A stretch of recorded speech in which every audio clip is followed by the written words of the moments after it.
Hindi naman ako mukhang kriminal. Sabi nga nila, mabait naman daw ako. Kaya taong bayan na lang talaga ang humusga. Ay, kailan pa nagkaroon ng criminal conviction dahil mukha kang kriminal? Alam nyo mga kutsero, anong ibig sabihin yan? Pag pogi ka, hindi ka kriminal. Pag pangit lang, sa kriminal. So, ibig sabihin, dapat si Robin Padilla lusot sa illegal possession of firearms dahil pogi siya. Ganun ba yun?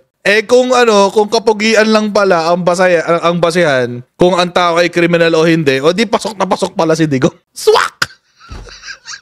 Pag-usapan ngayon natin to kasi may nag-send sa akin kanina ng isang picture. Ito yung picture na yon mga kutsero. No, di ba? Umiiyak si Bongo. Wawa naman si Kuya Bong. Wawa naman, iyak. Naglabas kasi siya ng komento. Mamaya babasahin natin yung komento niya. Pero ang konteksto nito, mga kutsero, ay yung war on drugs pa rin. Yung sa Quadcom. Kasi mga kutsero, kung kayo po natutulog sa if you're living under a rock, I'm pretty sure, mga kutsero, na alam nyo na yung balita na kakasuhan na sila. Pinagpaplanuhan na silang kasuhan. Yung po rekomendasyon ng Quadcom, nakasuhan sila. Si Digong, si Bato, si Bongo, sino pa ba? Dami. Pati yung mga nasa Davao Penal Colony, kakasuhan din eh. Marami yung kakasuhan, mga kutsero. Yun yung rekomendasyon ng Quadcom.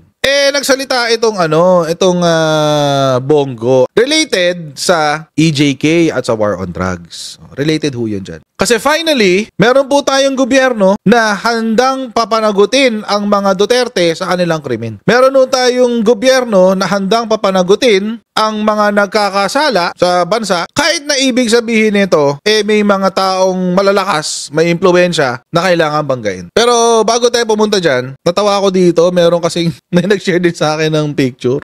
Video actually, galing sa isa pang content creator. Hindi ko alam kung nabalitaan nyo na to pero sikat na sikat pala si Digong noong 2016 sa international scene. Noon pa lang. Sa list verse yan eh. List verse. Ano sabi? 10 reasons the Philippines has the craziest president on earth. Ako ngayon ko lang nakita to eh. Pero sa akin, this is news. So, ngayon ko lang nakita to. Tagal na nito. 2016 pa. Yung EJK ay resulta ng isang taong may...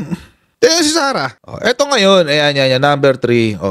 Yan yun. Yung pinakasikat niyang drug matrix na peke, na nabisto, mga kutsero. Pahiya siya, mga kutsero eh. Naalala niyo nung hearing ng Quadcom, tapos ang umupo, si Congressman Gutierrez ng One Rider Party List. Tapos tinanong si Digong tungkol dyan sa PIDEA, tungkol dito sa Matrix. Anong sinabi? Una, nilait-lait pa ni Digong. Si Gutierrez. Anong sinabi niya? Abogado ka ba?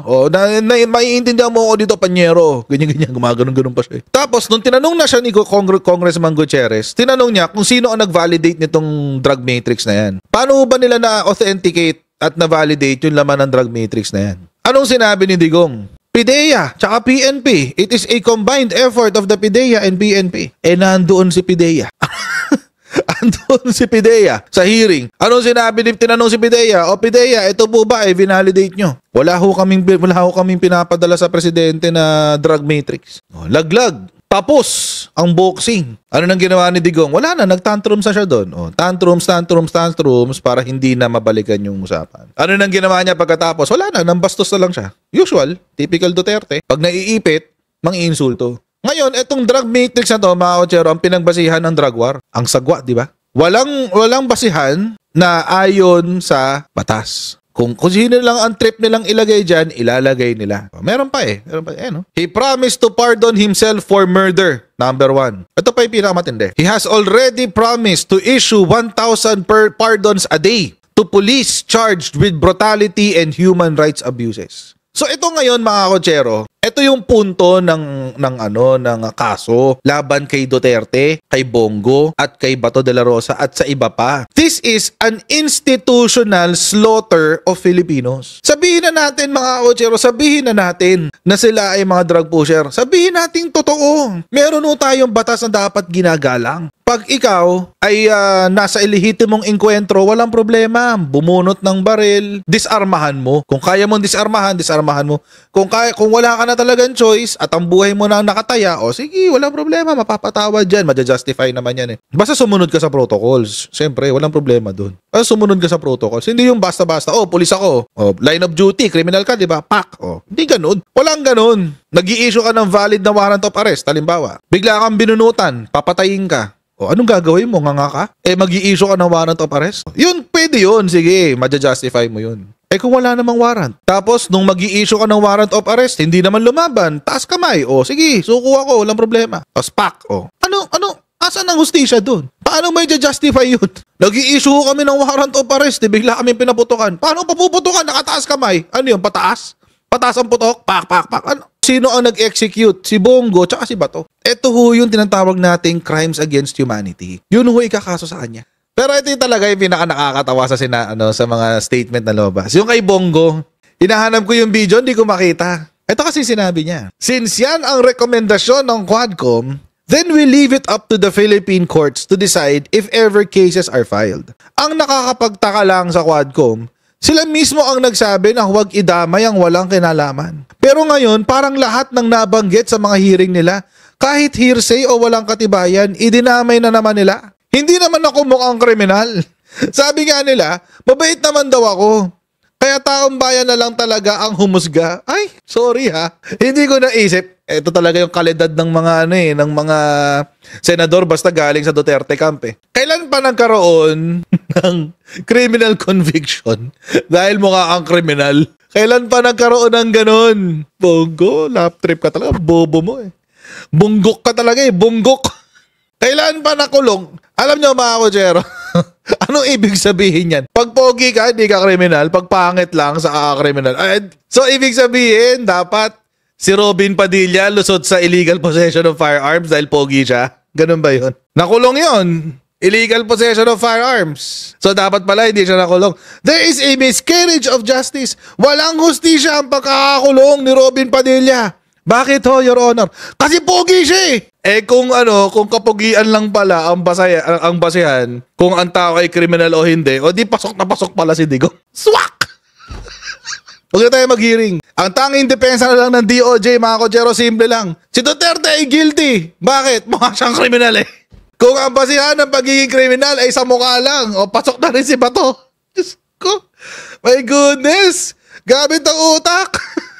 Yung pala ang basehan. Pagiging kriminal. Mukhang kriminal. Bonggok talaga tayo. Pero alam naman natin mga kotsero na merong reward system. Siya nga yung facilitator ng reward system, di ba? Yun ang allegation ni Garma, Royina Garma. Ito nga. Sabi nga kasi, isa sa mga witnesses daw kasi ay sila Cañas. Bongo developed a very useful strategy for the killings. He was the first to use personal information data of targets that he had secured through an arrangement with the LTO. Yun. So merong involvement si Bongo. At kailangan din niyang sagutin yan in court. Hindi yan nakukuha sa mukha akong kriminal. Sagutin mo to sa korte, yung involvement sa war on drugs. Di ba dinideny nga nila yung war on drugs reward system? Maski sila nahuli sila. Maski sila nahuli sila sa sarili ng kasinungalingan. Tingnan niyo, pakinggan niyo to ha.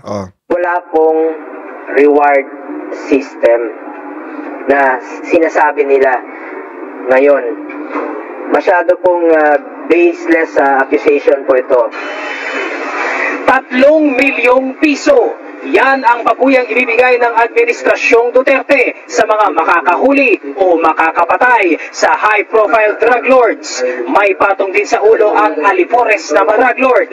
Kahit mga alagad ng batas na sangkot sa droga, wala rin daw ligtas. Sabi ko, ilagay kita dyan, pero kung sa isang kondisyon, na kung may ahente ka, you have an agent there nakakalat into drugs, and it comes to a fight, I want you to kill him personally. I want you to do the killing. Kasi sa iyo ko ibigay yung 3 million. I'm not saying that you kill them, but the order is dead or alive. Nabanggit rin po niya, nandiyan po rin po yung reward na kanyang sinabi noon. 1 million po sa mga ninja cops. Patay. Pag buhay, 1 million lang po. Pag lumaban, 2 million. Additional motivation counterpart yan. Kasi tatanggap siya ng pera na galing sa drugs, ang pulis hindi naman yung bounty counter na talagang hindi naman yan tao yan, yung hindi, yung hitman gun for hire. Hindi naman. I-neutralize mo yung drug lord through legal means. Kaya nga sinabi, dead or alive. Kung lumaban, mas maganda yung patay siya. Ganda ng mindset eh. Kung lumaban, o di patay siya, mas maganda. O kung lumaban. Di ba pwedeng disarmahan mo na lang? O, so paano nyo ngayon masasabi na walang sistema? Kasi alam nyo, yung impunity na tinatawag nila, mapapatunayan kung merong system. Ano ho yung system na nag-e-encourage ng impunity? So, in this case, mga kotsero, ang sistema ay yung reward system. Pag nakapatay ka, 3 milyon. Ito sinabi ni Bongo, 2 milyon. Pag buhay, 500,000. O, di meron nga. May sistema. It is a government sponsored killing. Kaya yung kaso nila, crimes against humanity.